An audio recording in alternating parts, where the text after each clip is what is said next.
Greetings to everyone. My name is Looi Qin En, and today I'll be sharing with you on how to effectively engage students in educational games using HCI evaluation methods. An overview of what I'll talk about. Firstly, we'll learn how and why computer games are identified as useful educational tools. Secondly, we'll take a look at the problems with implementing computer games in education. Thirdly, we'll move on to look at one example of an educational game, Second Life. Fourth, by using a user evaluation method, which is the video diary method, we'll show you how we're better able to understand the students' experiences during gameplay. Last but not least, we'll share how to increase learning opportunities in educational games. So, over the past decade or so, education systems worldwide have been recognizing the importance of teaching and using new education pedagogies that are both refreshing and help students to engage in the active learning process.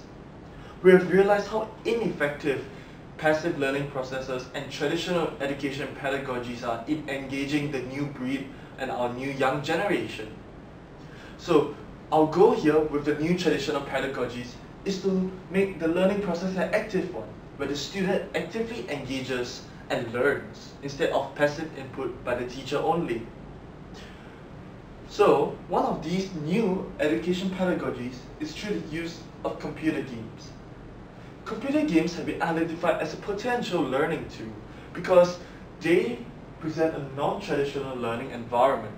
Instead of the traditional classroom teaching where the teacher stands in front of the students and inputs knowledge into them, the students embark on a self-discovery route. Furthermore, the fun and entertainment that is associated with the games will definitely help to engage the students much better than traditional teaching methods. However, problems do exist with this form of implementing computer games in education systems. The two main problems that we face. Firstly, that there's too much fun, but there's too little learning. So as a result, education becomes a slave to technology. This is the problem that is most commonly faced by commercial game developers because they focus highly on the entertainment value.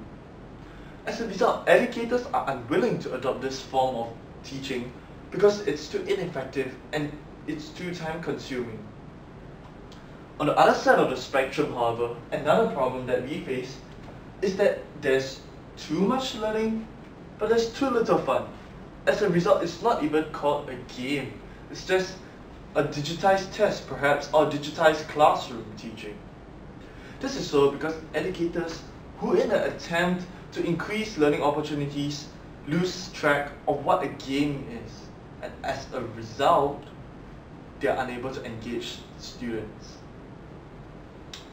So, these two problems are the main reason of why computer games have been unable to effectively permeate into the teaching curriculum. So now we'll take a look at one of the examples of educational games that are being used, which is Second Life. Second Life is a massive multiplayer online role-playing game where gamers lead a second life literally and through their character and avatar they interact with the virtual world. So education institutions worldwide have been attempting to use Second Life as a platform for teaching, as shown here, where the lecturer is lecturing a bunch of virtual characters, where each character represents a real human being in front of his or her computer screen. 80% of United Kingdom's universities use Second Life as a teaching tool. However, although this is a promising figure, it isn't well received at all because these universities just use Second Life as a form of experimentation instead of using it as an integral part of learning. So, in order to address this problem, we propose two different solutions to address the two different problems that we proposed just now. The first solution is towards the too much learning, too little fun problem. So, we plan to evaluate the user experience in educational games in order to increase the entertainment value. But how does increasing user engagement equate to increasing entertainment value? Through evaluating the user engagement, we're able to understand the gamer's insights and perceptions and feelings when they play the game. And this in turn reveals insights about gameplay. So, we can improve student engagement through this method. So how do we do it? We use the video diary method, which is an amalgamation of the video component and the diary component, as you can see. The diary component takes place in the form of a log sheet, where the user or the student in this case logs down his or her in-game activities, as well as his or her feelings, opinions, rationale about conducting these in-game activities. So, this is a form or example of the diary log sheet, where in-game activities are logged down over here, and the rationale is logged down and recorded down over here. So through this diary method, we're able to understand how the gamer perceives the game, thereby forming the first-person engagement evaluation. The video method, on the other hand, is to record the gamer's facial expressions as seen here. So this is an example of a setup where we have in-game screen recorders which capture the gamer's or the subject's expression, while we have video cameras over here which records the gamer's facial expressions. So what is the purpose of this video method? So that we can get a third-person engagement evaluation. So we have to understand that that was just to address one of the two problems. The second problem, however, is about the too little education. When we take a look at the word educational games, education in this case comes first. Therefore, it is pivotal to increase the learning opportunities available. One of the methods we propose to increase learning opportunities is through knowledge sharing, much like the very famous Wikipedia, where everyone contributes to this knowledge database. Similarly, students can contribute to each other, exchange knowledge, talk to and interact with each other together with the teacher.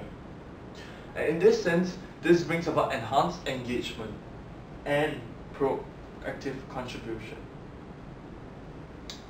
In conclusion, through this video diary method, we are able to come up with two solutions to address the two problems that we face. Sure, there are many other problems that might possibly arise, but we are confident that through this video diary method and through the two solutions that we propose, we will be able to advance the quality of computer games in education, such that they become better alternative, complementary tools towards education for educators to use. So the next step will be to conduct actual tests on educational games such as Second Life, where we implement real tests on real students in the education environment.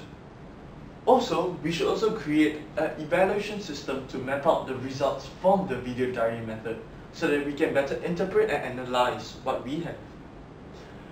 Finally, if any of you are interested in collaboration in education technology, human-computer interaction, or usability, you can contact me.